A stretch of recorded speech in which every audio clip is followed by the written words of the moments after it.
América Latina vive un momento de fuertes tensiones políticas, sociales y económicas. En Cuba, el reforzamiento del bloqueo impacta directamente en la vida cotidiana. En Argentina, la reciente reforma laboral ha generado protestas y un intenso debate sobre el futuro de los trabajadores. Y en Venezuela, en medio de una reconfiguración de las relaciones internacionales, se discuten temas clave, como la amnistía y el rumbo político del país. Para analizar estas realidades desde una mirada regional, hoy conversamos con dos periodistas latinoamericanos, Sebastián Salgado de Argentina y Janet Pérez Moya de Cuba.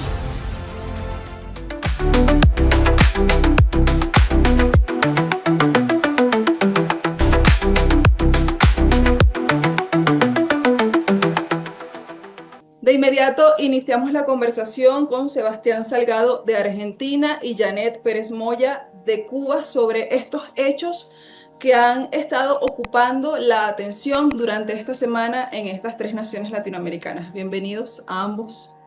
Gracias, Gisette. Saludos, Sebastián. Igualmente un saludo para las dos. Yo creo que es preciso comenzar a conversar sobre Cuba, que es la nación, según mi opinión, la que está pasando la situación más tensa, la que está viviendo la mayor agresión en la actualidad. Janet, el pueblo cubano, ¿cómo está enfrentando este ataque que ya no es solamente a Cuba, sino a todos sus aliados, a todos sus amigos en estas últimas semanas? Es muy duro lo que está pasando el pueblo de Cuba. Es innegable que los efectos de ese bloqueo, que no tiene otro nombre, y ese genocidio, que no se le puede llamar de una manera más suave, están afectando la cotidianidad en todos los sentidos. Cuba, que hasta en el periodo especial había tenido una situación de salud o seguridad sanitaria o de programas de salud robustos, ahora hasta allí han llegado los efectos de esas políticas. O sea, incluso las más grandes banderas de la Revolución Cubana que se mantuvieron durante los años más duros del periodo especial, ahora están sintiendo medio a medio los efectos de esa política, porque ya abarca mucho más. Y además ya son 60 años de desgaste sobre la economía, sobre la sociedad. Son 60 años de agresiones continuas. Y lo que está pasando ahora en Venezuela, conversamos cotidianamente con los colegas, es un resumen de lo que ha pasado Cuba en las últimas décadas, ¿no? O sea, es una crueldad lo que está haciendo el gobierno de los Estados Unidos contra el pueblo de Cuba. ¿Cuáles son muchas de las acciones que se ejecutan desde Estados Unidos?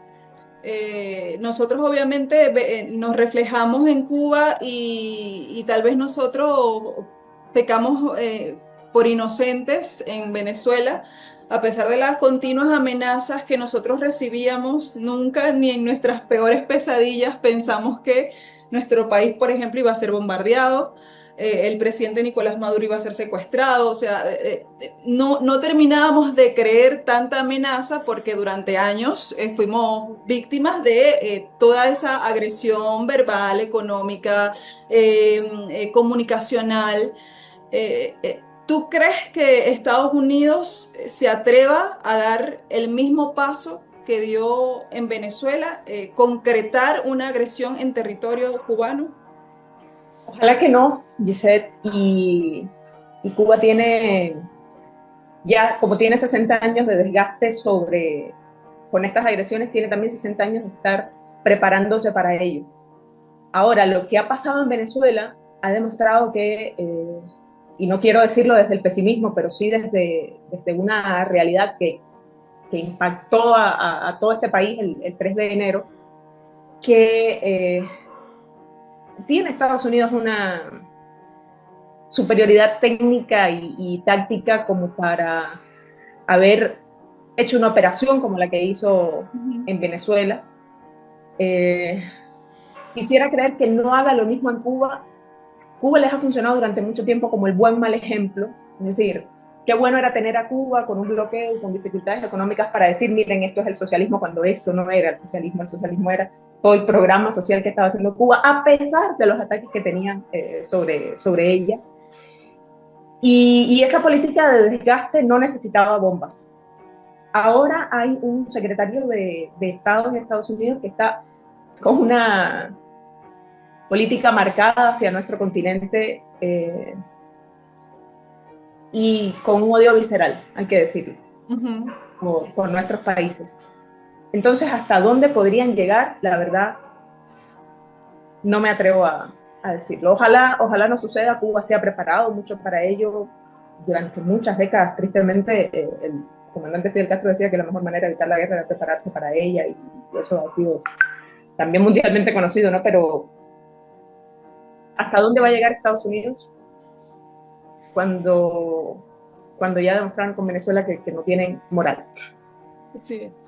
Sebastián, ¿cómo se ve desde Argentina? ¿Cómo perciben lo que está viviendo Cuba? Bueno, me parece como súper interesante, ¿no? Lo que dice Janet es cierto que a veces existe una visión a la distancia que puede no dimensionar realmente el sufrimiento que genera un bloqueo. Nosotros aquí estamos viviendo un proceso que está en las antípodas, ¿no? Un gobierno absolutamente alineado a los intereses de Estados Unidos, un gobierno que está ante la posibilidad de generar un Guantánamo en la República Argentina. Ustedes saben que hay un proyecto por parte del gobierno de Donald Trump para controlar el puerto de Ushuaia, que es el puerto más austral del mundo, es la puerta de entrada a la Antártida, y en el regreso del presidente Milei a la República Argentina después de lo que fue la cumbre de Davos, porque en definitiva es ahí ahora a donde se toman las grandes decisiones del mundo, ya no en las naciones en la Asamblea General de las Naciones Unidas. Sí. Bueno, directamente aterrizaron aviones cargados de funcionarios estadounidenses, entre ellos el secretario de Energía. Y en ese contexto, aquí también se habla sobre la posibilidad de que, al igual que El Salvador, la Argentina albergue a ciudadanos que vengan con detenciones de terceros países en la República Argentina, ante lo cual nosotros creemos que lo que están pensando en Ushuaia es también como parte de la justificación para la implementación de este centro de tortura internacional, al igual que fue Abu Ghraib en Irak, o lo es Guantánamo en territorio robado a Cuba. Y aquí vemos las mismas necesidades, o tal vez empeoradas, porque el pueblo de Cuba habla, toda la gente tiene una cierta preparación, pero aquí uno entra a los barrios populares, las villas, se les dice aquí, y yo les aseguro que la gente no come todos los días. Aquí se ve a los niños hurgando la basura para ver qué se pueden llevar a la boca, y eso es parte del paisaje actual de la República Argentina en un proceso hipercapitalista que el propio gobierno les dice que son anarcocapitalistas. Bueno, eso es el perfil que se está generando aquí y que va en contra de la historia de nuestro país. Ustedes saben que el peronismo sentó las bases de los derechos básicos de los trabajadores, y en esta misma semana que acabamos de pasar, bueno, se aprobó en diputados, en lo general por lo menos, lo que el gobierno intenta llamarle una reforma laboral, que es en definitiva quitar los principales derechos básicos de los trabajadores para que las empresas puedan echarlos prácticamente sin ningún tipo de indemnización, que las empresas decidan cuántos días y cuántas horas va a trabajar cada persona, y a partir de eso, bueno, puede llegar a haber un antes y un después en el sentido de que ahora sí, la sociedad toda empieza a sufrir realmente aquello por lo que fueron eclipsados a la hora de votar un proyecto como el de Javier Milei. A mí, perdón Gisette, pero me llama la atención, Sebastián, no perdemos el oficio de periodista nunca. Claro, claro. Cuando tú comentas eso que pasa adentro de los barrios o adentro de los lugares más pobres de Argentina, recién venimos de un proceso electoral en el país en el que, al menos desde Venezuela, desde Cuba o de otras partes del mundo, pensábamos que Milei no iba a prosperar, y resultó que sí.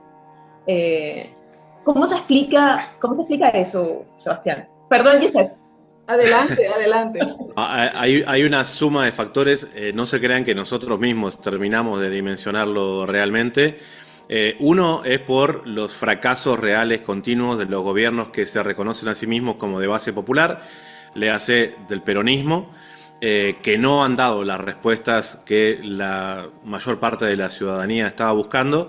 Y por otra parte, hay que dimensionar realmente lo que generan las nuevas generaciones de jóvenes vinculados al individualismo de los contenidos digitales. Entonces, uno veía en el proceso anterior a la última elección presidencial, los jóvenes scrolleando, digamos, todas las estupideces que hacía Milei, sea cantando, diciendo que la gente iba a empezar a cobrar en dólares en la República Argentina, que iba a dinamitar el Banco Central.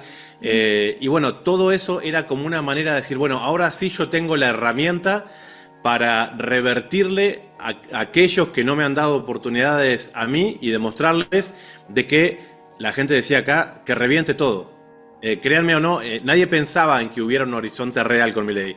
La gente decía que reviente todo por ese rencor que generación tras generación van acumulando, sobre todo en un país rico en territorio, en recursos, en cultura, en educación, como es la República Argentina. Y aquello que nosotros también habíamos pensado que era imposible que pase acá, nosotros creíamos que incluso un Bolsonaro, que es 2 escalones más abajo de Milei, pensamos que era imposible que pase en Argentina, y después nos encontramos con que esa conjunción se le suma a que el poder del lobby sionista israelí en la República Argentina encontró en Milei su candidato perfecto.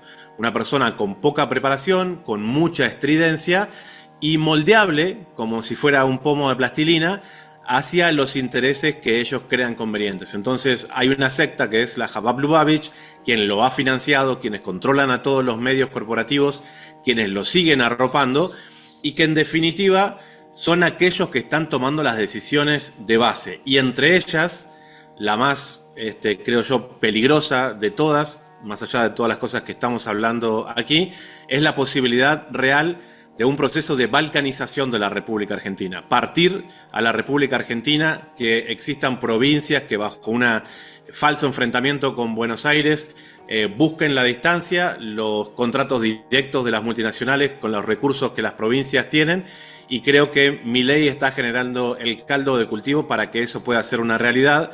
Los incendios que ustedes habrán escuchado que se están dando en la Patagonia tienen mucho que ver con eso. Ahora, bajo esta realidad que tú nos dibujas, ¿qué está haciendo la contraparte política de cara a unos comicios presidenciales en Argentina que están cerca? No, bueno, es tremendo. No se ponen de acuerdo. Vamos a seguir poniendo al peronismo como la oposición. Para que se den idea, en la votación de la reforma, le dicen reforma, pero reforma tiene una connotación positiva. Ellos nos roban hasta las palabras, ¿no? Pero es digamos, la nominación que le han dado de esta reforma laboral. Diputados que fueron votados por el peronismo ahora apenas en octubre votaron a favor de Milei, dándole los votos necesarios para que tengan quórum propio y para que ganaran por 10 votos de diferencia la aprobación en lo general. Hay un liderazgo que está, vamos a decir, si se quiere, puesto a prueba, que es el de Axel Kicillof. Es el gobernador de la provincia de Buenos Aires que no termina de tener el respaldo del núcleo duro de Cristina Fernández, que recordemos que está cumpliendo prisión domiciliaria.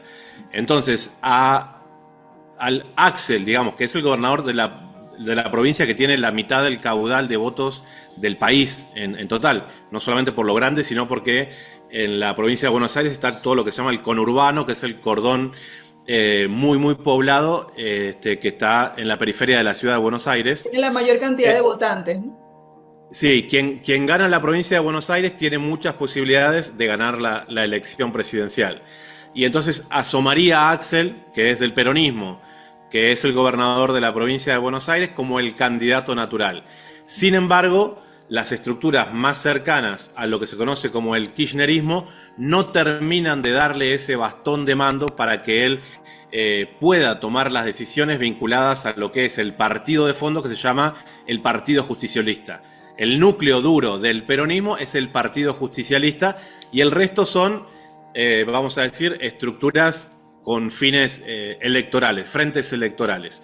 Entonces, bueno, si bien hay como una visión bastante positiva en que él debería ser el candidato, pareciera que en muchos temas todavía no está a la altura de la situación.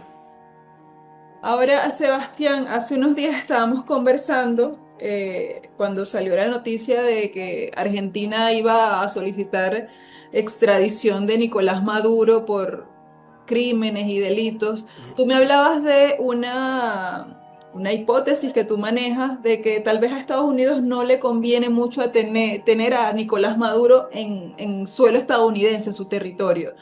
Cuéntame de esa acción del gobierno argentino y por qué tú crees que a Estados Unidos no le conviene un Maduro ahí, en su terreno. Bueno, primero porque la propia opinión pública estadounidense no lo ve con buenos ojos, no hay un marco jurídico que justifique un secuestro, mucho menos en estas condiciones. El presidente Maduro dijo él mismo que se consideraba un prisionero de guerra y Sí. entonces en el actual contexto en el que Donald Trump intenta tener una llegada a grupos más amplios en su propio país, que pareciera cada vez más está cerca incluso a lo que puede llegar a ser una guerra civil en los Estados Unidos.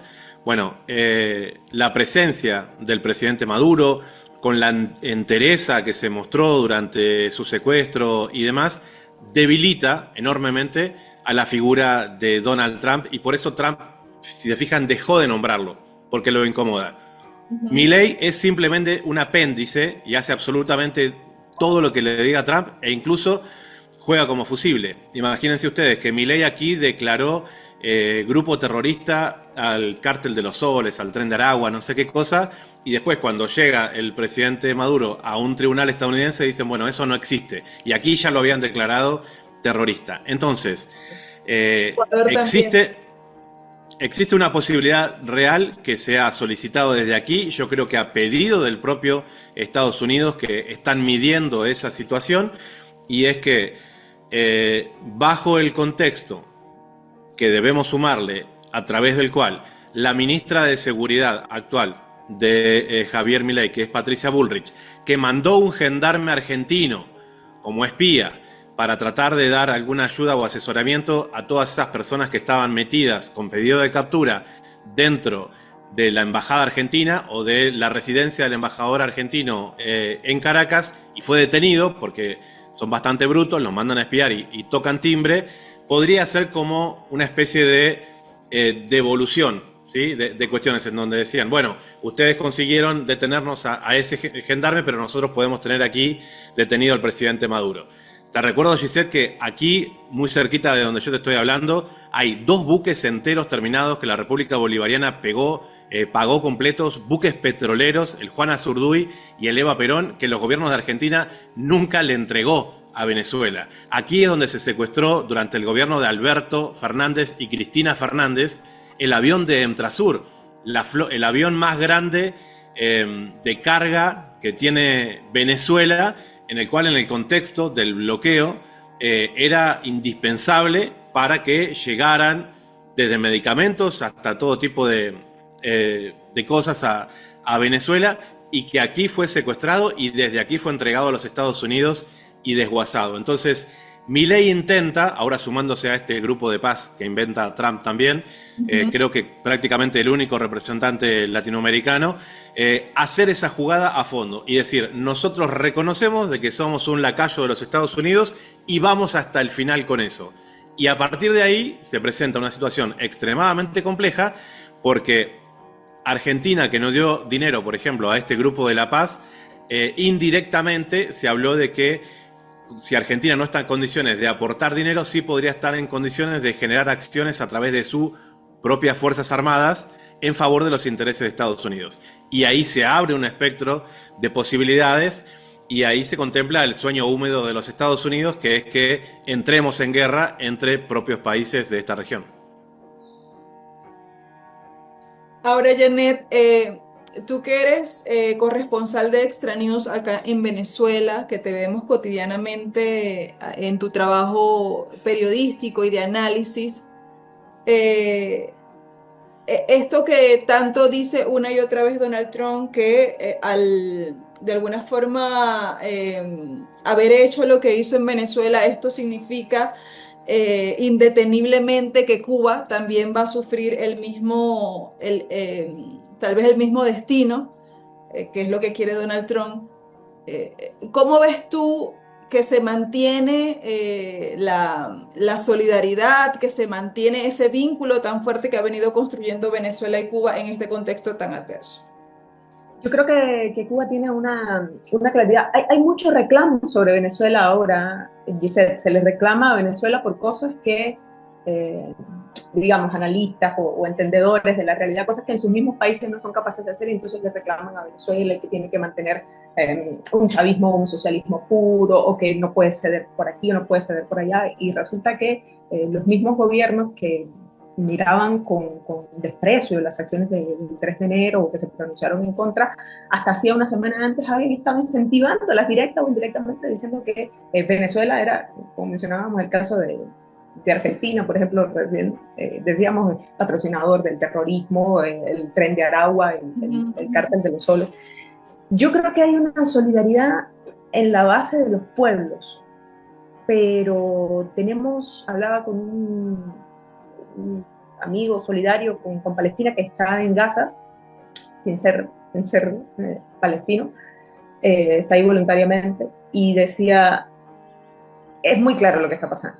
O sea, el que Venezuela esté sufriendo una agresión como la que pasó el 3 de enero es un elemento aleccionador, ¿no?, para el resto de los movimientos de izquierda o gobiernos de izquierda del mundo. Y si la solidaridad se mantiene en las bases con Cuba, es gracias a que no se ha abandonado el verdadero ideal de este proceso social, y que Venezuela tiene 25 años construyéndolo, y las bases tienen 25 años conociéndolo, y el gobierno de Venezuela y el de Cuba han estado juntos, ¿no?, en todo este camino. Dan Kane dijo que no iba a dar los detalles de su operación militar porque pueden repetirla en cualquier momento. Ya ni siquiera Trump diciendo una segunda oleada, no, lo que pasó militarmente en Venezuela no lo quieren decir porque quieren aplicar o están amenazando con aplicar el mismo escenario aquí, en México, en Colombia, en otras partes. Entonces y es parte de lo mismo, o sea, es parte de que el cerco contra Cuba incluya también el cerco a la solidaridad, si es que estamos claros. O sea, no es que Venezuela haya olvidado a Cuba, o no es que no la quiera, es que el cerco es sobre toda Latinoamérica, la amenaza es sobre toda Latinoamérica. Sí. Proyecciones, ¿cómo ustedes ven que puede desenvolverse un escenario regional en este contexto que dibujaba Janet, en el que yo coincido, en el que vemos todavía, bajo la gravedad de las situaciones que están pasando, una solidaridad muy condicionada, muy por momentos? El caso de gobiernos como el de Petro, que hasta semanas antes del 3 de enero reivindicaba una acusación de los Estados Unidos que decía que había un laboratorio en el estado Zulia, que es una región de acá de Venezuela, y Petro decía que sí, que efectivamente ahí se estaba produciendo droga y todo eso. Lula, que también es muy tímido, ahora se muestra muy bueno, que todas las noches está triste y enojado por lo que pasa en Venezuela, pero él mismo fue muy blando, condicionó mucho ese acompañamiento a Venezuela. En este contexto en el que nos estamos moviendo, eh, ¿cómo ven a la región? ¿Cómo sienten que va a ser el transitar para los países y sus pueblos acá en América Latina? Sebastián. Bueno, yo creo que estamos viviendo un momento muy duro. Eh, Creo que se puede definir de una manera bastante específica, porque con esta nueva doctrina que el presidente Trump le llama de seguridad nacional, que es el corolario Trump, evidentemente hay sobre la superficie de eso una especie de acuerdo o reconocimiento de un mundo tripolar. ¿Sí? Yo creo que ahí Estados Unidos le dice a Rusia, le dice a China, está bien, yo no me voy a meter con ustedes en aquellos lugares siempre y cuando ustedes respeten la continuidad de la doctrina Monroe que ellos llevan adelante desde 1823. Y en ese sentido yo creo que los latinoamericanos somos los más damnificados del mundo porque tenemos sobre nuestras espaldas el asedio de esa potencia que no tiene miramientos, no tiene respeto por los derechos humanos, que es capaz de generar acciones terroristas y que en esta etapa del gobierno de Donald Trump la realidad es que nos encuentra muy divididos. Tal vez otro hubiera sido el contexto hace 15 años, por decir algo, pero creo que Latinoamérica pasa por un proceso en donde cada gobierno intenta buscar las soluciones a partir de las coyunturas propias de cada país. Y la identidad regional, este mismo idioma que hablamos, esa misma historia que compartimos, no termina de ser dimensionada a la hora de asumir que los problemas, el asedio que vive el país vecino son los mismos que nos tocan a nosotros, tal vez en tiempos no tan lejanos, diferentes. El bloqueo contra Cuba es un bloqueo contra toda la región y creo que esto es algo que nunca ha terminado de asumirse, ¿sí? a nivel regional. Entonces, hoy por hoy yo creo que nos estamos dando cuenta de que estamos solos, en el sentido de que no hay Naciones Unidas, o sea, ya se generan otras organizaciones para evidenciar de que nada relevante sale de las Naciones Unidas, más allá de lo que diga el Consejo de Seguridad, esos 4 países y más nada. Y a partir de eso, bueno, me parece que es importante por lo menos que tengamos ese diagnóstico, que no va a llegar ninguna gran potencia que se enfrente con los Estados Unidos a rescatarnos absolutamente de nada, porque hay acuerdos más allá de nuestra propia región de las cuales tenemos que ser conscientes. Entonces, desde el campo de la comunicación que nos toca a nosotros, desde las bases populares, creo que es un intentar volver a rearmar ese tejido social de las comunas que van, en definitiva, tejiendo los proyectos políticos comunitarios por sobre, evidentemente, estas conquistas del individualismo que nos están generando esta situación de un sometimiento absoluto. Janet. Es un mundo tristísimo en el que estamos y es una Latinoamérica penosa, Lisette. Nos ha agarrado con estos gobiernos de derecha, o incluso muchos que se dicen progresistas y que yo los encuentro pues, muy tibios, ¿no? Sino directamente amarillos. ¿Y hacia dónde vamos o cómo plantearnos el futuro? Pues mira, cambiaron todas las reglas del poder. Y lo que teníamos, por cierto, ya no lo es más. Y donde pensábamos que teníamos fortaleza, pues nos encontramos de frente con un enemigo muy poderoso, sin miramientos, como dice Sebastián. Y no quiero ser pesimista porque estoy viendo, por ejemplo, el caso de Venezuela, que no deja de admirarme, como después de sucesos del 3 de enero, primero el gobierno sigue en control de la situación total, y segundo, la presidenta dijo hace 3 días, la presidenta encargada dijo como presidenta chavista, es decir, sigue el corazón de Chávez ahí nombrándose incluso dentro de esa ley de amnistía que se acaba de promulgar y que ya se habían hecho 2 en el pasado, en los últimos 25 años. Entonces, digamos, ahí está Venezuela dándonos esperanzas de que, a pesar del hecho más cruento que se ha hecho contra el país en su historia, se ha mantenido la paz. Entonces, ojalá muchas Venezuelas en este continente. Bien, muchas gracias a ambos por estos minutos para Alma Plus TV y por compartir con nosotros sus realidades y sus análisis que se desprenden de la labor periodística diaria y cotidiana. Gracias. Muchos éxitos a Alma Plus TV. Giselle, Janet, muchísimas gracias. Un abrazo para todos.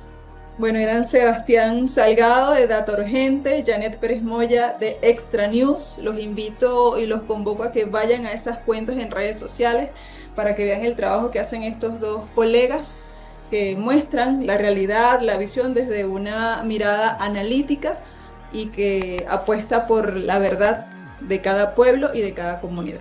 A ustedes, muchas gracias por seguir la entrevista hasta este momento. Esperamos todas sus opiniones en los comentarios. Los invitamos a que se suscriban a nuestro canal y nos vemos en una próxima entrevista.